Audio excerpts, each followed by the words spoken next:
Under a pale sky that hadn't tasted rain in weeks, the wind wandered lazily across the empty fields, carrying only dust and the faint, haunting scent of something long abandoned.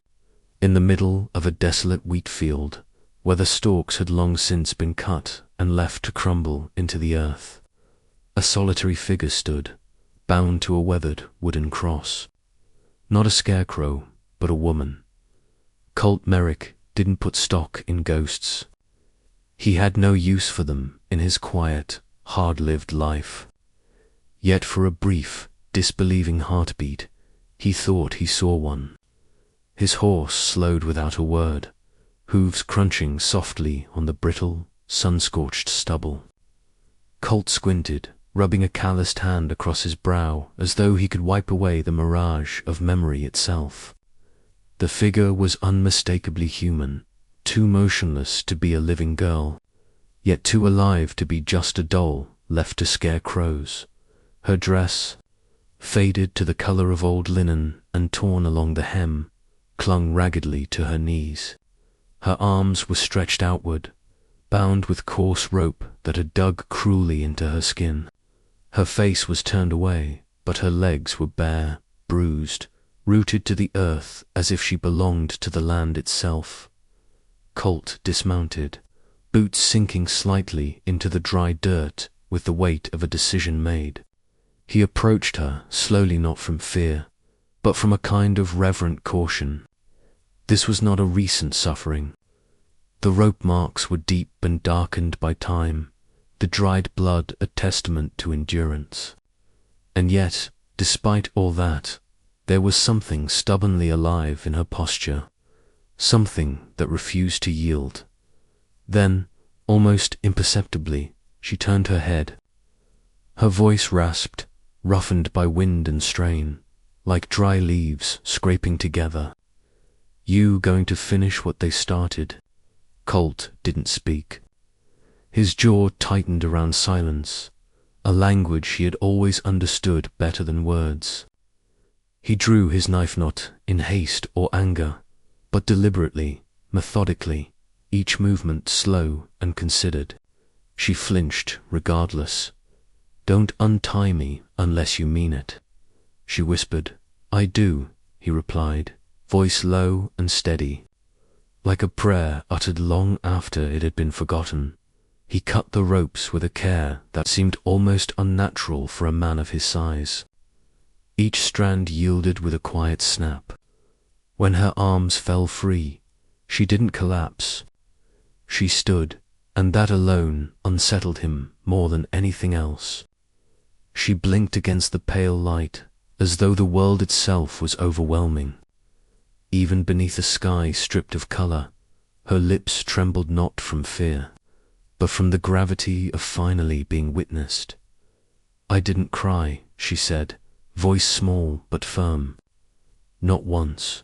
"You don't have to now, either," Colt said, the words hanging between them like an unspoken understanding. The silence that followed wasn't awkward. It was thick, layered with something unnameable, something neither of them had asked for, but both had recognized. He guided her to his horse. She mounted behind him without resistance, clinging loosely, her hands almost brushing his back. He felt her breath, their quiet, fragile trust that he hadn't expected. Colt didn't ask where she had come from. Some stories were too raw, too obvious, to need telling. Her skin was sunburned along the neckline of a threadbare settler's blouse, her shoes long gone, and her blistered palms spoke louder than any confession could when they arrived at his cabin. He didn't offer the hollow hospitality of make yourself at home. The place was barely a home at all, a simple shelter with a sloped roof tucked into a hollow, a wood stove wheezing as if it might surrender to the cold at any moment. Still, he offered her water and lit the stove. When she glanced at the meager food, pride keeping her silent, he left a biscuit on the table and turned away. She ate it quietly, unseen, her movements small and careful. That night, she did not claim his bed. Instead, she curled herself near the fire, arms wrapped around her knees, as if the ropes that had bound her were still there. Colt did not ask her name, hadn't offer his. Not yet, it wasn't time. In the morning, she was still thick, not vanished like a dream or a burden returned to the earth. She'd swept the ashes into a neat pile. That was her answer. On the third day, Chas spoke. They tied me up because I said. He was fixing the fence. He didn't stop hammering.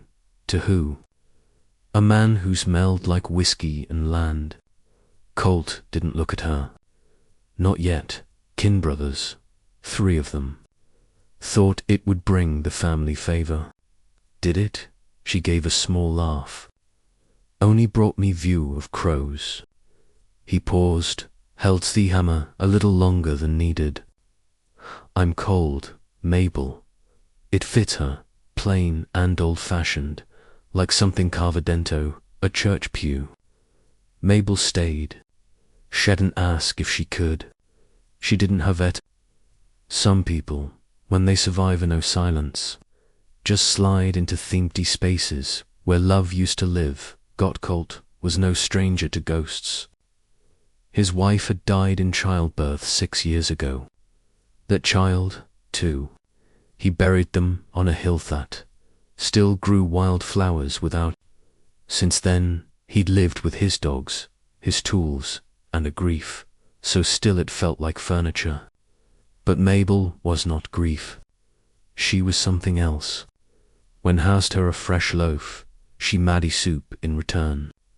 When he left nails on the porch, she fixed the broken step. Their conversations came like rain in rare, needed, and never enough. The town noticed.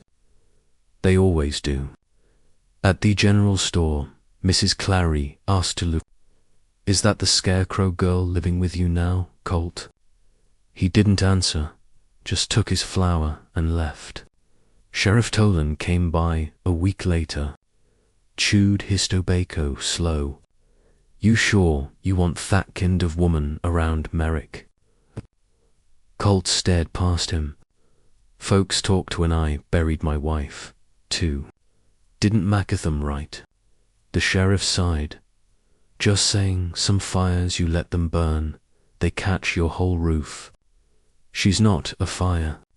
She's the smoke after. Sheriff left without another word. Inside, Mabel sat sewing his coat.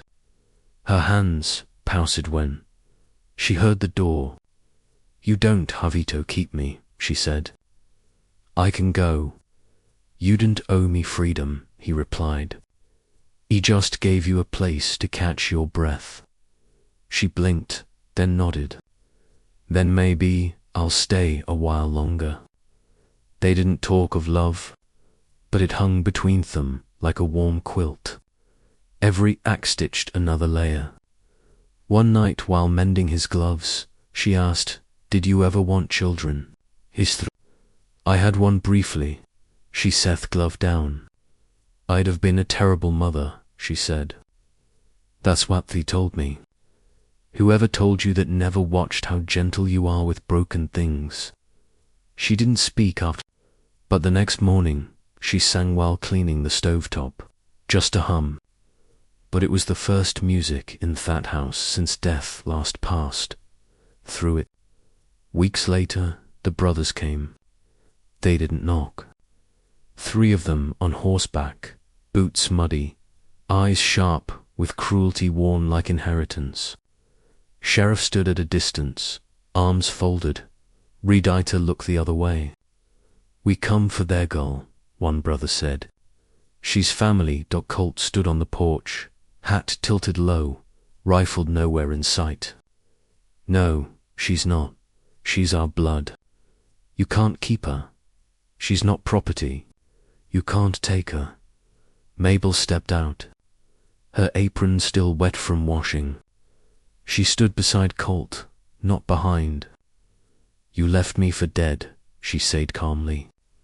You shamed me, tied me like a joke. What part of that was kin? You ain't worth dirt. The oldest brother nobody would want you. Colt took a single step forward. His voice didn't rise, but the air around it thickened. Then it's a good thing I've been living in dirt so long. I know gold when I see't. A beat passed.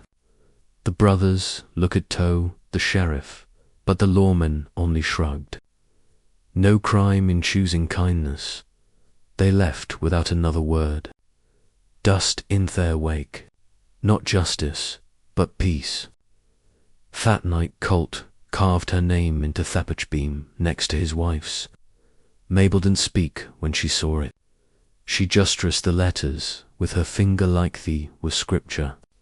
Later, by the fire, she placed her hand over his.